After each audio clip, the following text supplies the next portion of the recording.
আমার শাশুড়ির মতো খারাপ শাশুড়ি মনে হয় পৃথিবীতে আর একটাও নাই। কেন বললাম এখন তোমাদেরকে আমি বলতেছি।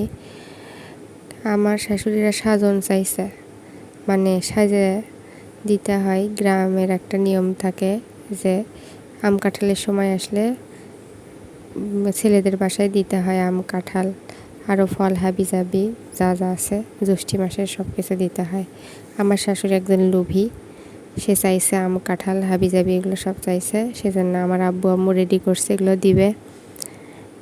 এইদিকে দেখো পেয়ারা কাঁঠাল এগুলো সব এনে রাখছে আমার শ্বশুর বাসায় দেওয়ার জন্য।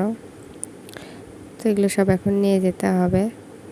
আমার শাশুড়ির মতো এরকম লোভী শাশুড়ি কার কার আছে কমেন্ট করো।